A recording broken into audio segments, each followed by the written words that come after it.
दोस्तों नमस्कार। मैं हूं आपका दोस्त कहानी वाला। हमारी आज की कहानी 1860s की है, यानी 1860 के दशक की। आज की तारीख में हम लोग सन 2024 में जी रहे हैं। इसका मतलब ये कहानी आज से लगभग 150 साल पुरानी है और कहानी है छत्तीसगढ़ के एक ऐसे इलाके की जो तब की बात थी। आज की तारीख में भी जल, जंगल, ज़मीन, झरने, नदियाँ, जंगली जानवर, इन सभी चीज़ों से भरा पूरा है। वहाँ के जंगल देखने के लायक हैं। उसी इलाके में एक नदी बहती है, हसदो। इस हसदो नदी के किनारे ये पूरी कहानी और इससे जुड़ी हुई घटनाएं घटित हुई थी। तो चलिए कहानी में चलते हैं। 150 साल पहले हसदो नदी के किनारे बसे हुए एक गांव के लोग सुबह गांव में नदी का जो घाट था वहां अपने रोज़मर्रा के कामों को निपटाने हुए गए हुए थे। लोग कुछ उनमें से नहा रहे थे, कुछ कपड़े धो रहे थे, कुछ अन्य तरह की गतिविधियों में मगन थे। इस दौरान अचानक कुछ लोगों को उसी नदी की तेज धार में बहती हुई एक लाश दिखाई दी।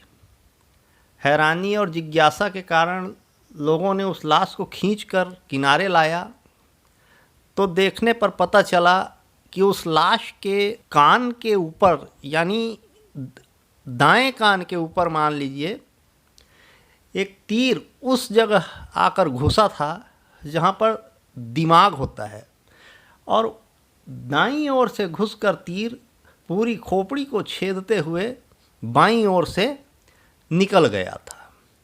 ये मौत दर्दनाक नहीं कही जा सकती, लेकिन ख़तरनाक ज़रूर थी। मौत दर्दनाक इसलिए नहीं थी क्योंकि मरने वाले को पता भी नहीं चला होगा कि वो कब मर गया। तीर लगते ही दिमाग और शरीर का कनेक्शन ख़त्म और जान बाहर। जब लाश को बाहर लाया गया तो लोगों ने देखा कि लाश के पूरे शरीर पर कोई कपड़ा नहीं था सिवाय एक गमछी के, जो उस ज़माने में लोग नहाते समय अपने शरीर में कमर के निचले हिस्से में बांधकर नहाया करते थे। जाहिर बात है लाश हसदो किनारे ही ऊपरी किसी गांव के किसी आदमी की थी। देखने में काफ़ी संभ्रांत लग रहा था और ध्यान से देखने पर स्पष्ट हुआ कि वो कम उम्र के किसी लड़के की लाश थी। इससे आगे गांव वालों का ना कोई रोल बाकी था और ना उनकी कोई ज़रूरत थी।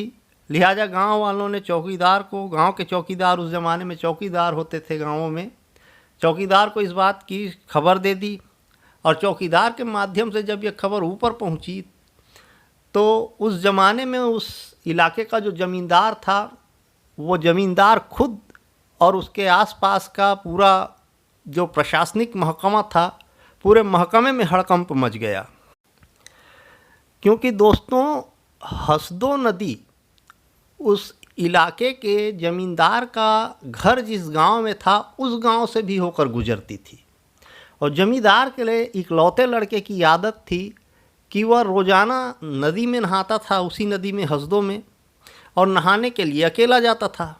यहाँ पर संयोग की बात ये थी कि जिस तारीख को, जिस दिन ये लाश बरामद हुई थी, उससे 2 दिन पहले जमींदार का लड़का अकेला नहाने हसदो नदी की तरफ गया था और उस दिन और उस जगह से वो लड़का गुमशुदा था। जमींदार ने जब इस खबर को सुना तो उनके मन में एक अनजाना डर बैठ गया और वे भगवान से प्रार्थना करने लगे कि कोई अनहोनी न हो। जो भी हो, आनंद फानन में अपने पूरे लाव लश्कर के साथ जमींदार वहाँ पहुँचे, लेकिन हुआ वही जो होना था। वो लड़का जमींदार का ही बेटा था। जमींदार ने उन्हें उस लड़के की लाश को पहली नज़र में ही पहचान लिया।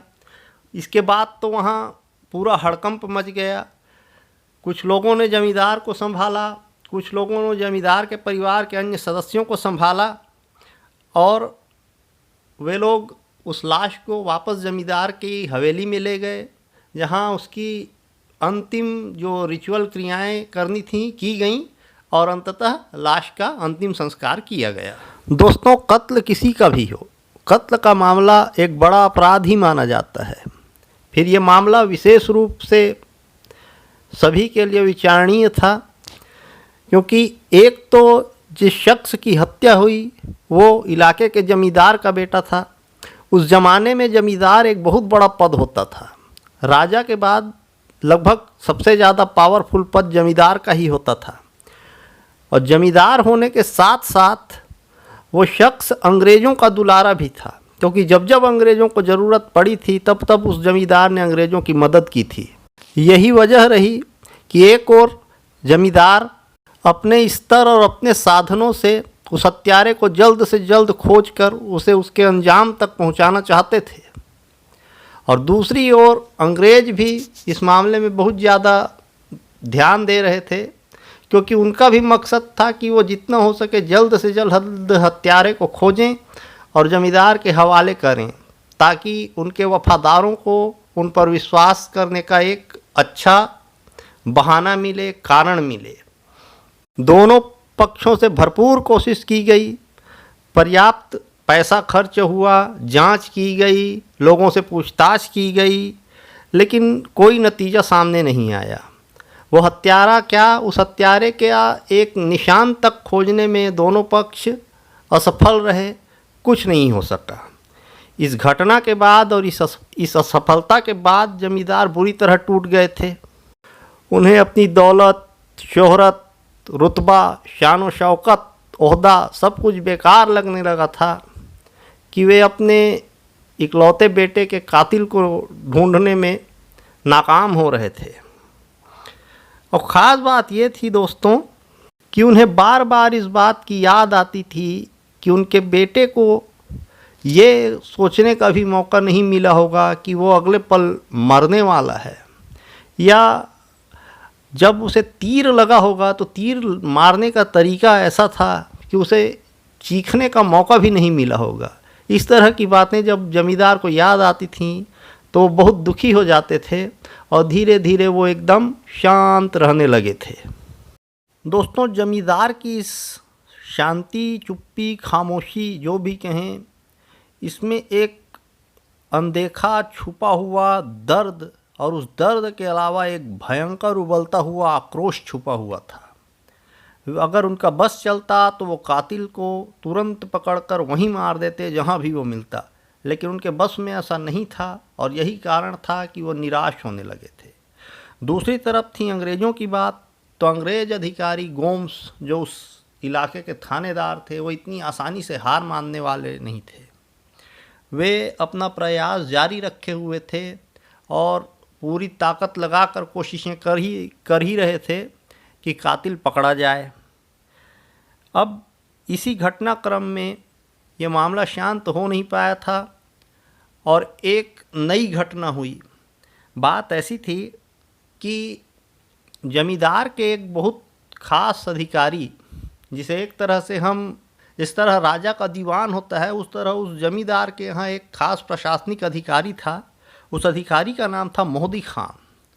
अब कहानी में आगे बढ़ने से पहले हम मोहदी खान के बारे में कुछ जान लेते हैं। आपको बताया गया उस कहानी की शुरुआत में कि ये सारे मामले, घटनाएं 1857 के ठीक बाद की हैं। दोस्तों, ये वो दौर था जब अंग्रेज़ों ने भारत के सभी क्रांतिकारियों का दमन कर दिया था। अंग्रेज़ इस बात के लिए निश्चिंत थे कि अगले कई सालों बल्कि कई दशकों तक उनके खिलाफ एक बड़ा आंदोलन नहीं किया जा सकता। भारत के लोगों की ओर से एक आंदोलन खड़ा करना बहुत मुश्किल हो चुका था। दूसरी ओर भारत की पब्लिक निराशा में जी रही थी। वो गुलामी को अब अपनी नियति मानने लगी थी और उसे कोई ऐसा माध्यम नहीं दिखाई पड़ रहा था जिसकी सहायता से वो अंग्रेज़ों के चंगुल से मुक्त हो सके। और 1857 की क्रांति में जिन लोगों ने अंग्रेज़ों का पक्ष लिया था, यानी एक पक्ष तो वो था भारत के लोगों का जो अंग्रेज़ों के खिलाफ लड़े थे, और दूसरा पक्ष वो था जो अंग्रेज़ों की सेवा में अंग्रेज़ों की ओर से लड़े थे या अन्य किसी तरह उन्होंने अंग्रेज़ों की मदद की थी।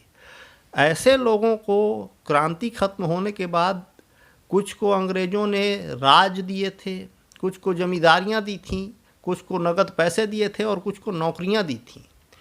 नौकरियाँ पाने वालों में से एक थे मोहद्दी खान, थे नहीं था, वो बिहार का रहने वाला था और उसे बिहार में उसके लायक सूटेबल पद न मिलने के कारण अंग्रेज़ों ने छत्तीसगढ़ भेज दिया था और यहाँ जमींदार के साथ उसके प्रशासनिक अधिकारी के रूप में उसकी नियुक्ति कर दी थी। अब जमींदारी वही संभाल रहा था।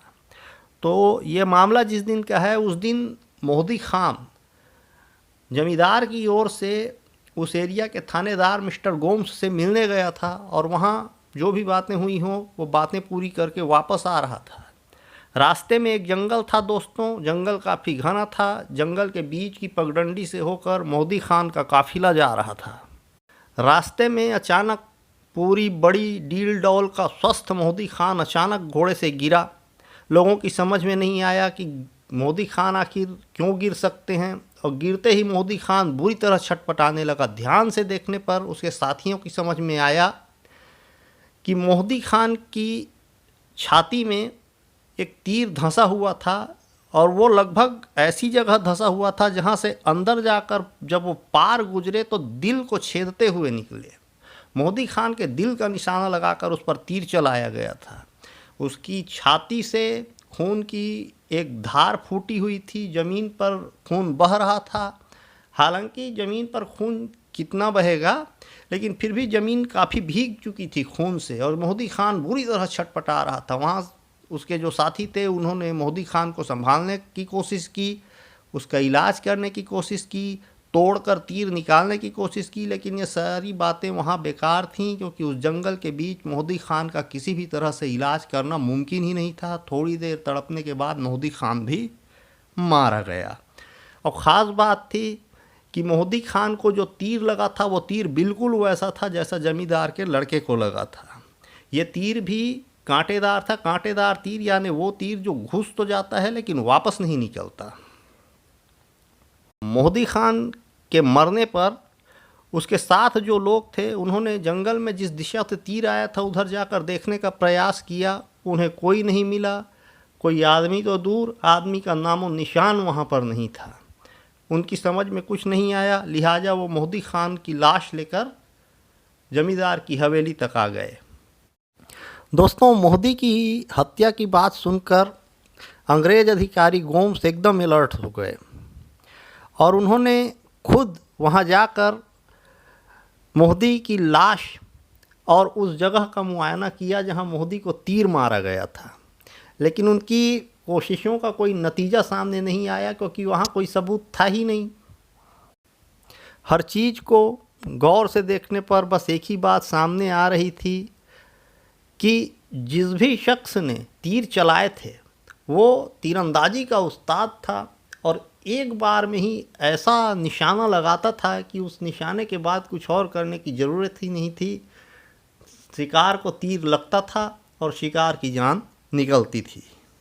जिस समय जमींदार के लड़के की मौत हुई थी उस समय जमींदार और पुलिस दोनों ने कातिल का पता या कोई उससे जुड़ा हुआ जानकारी बताने पर एक अच्छी खासी रकम की घोषणा की थी इनाम के तौर पर।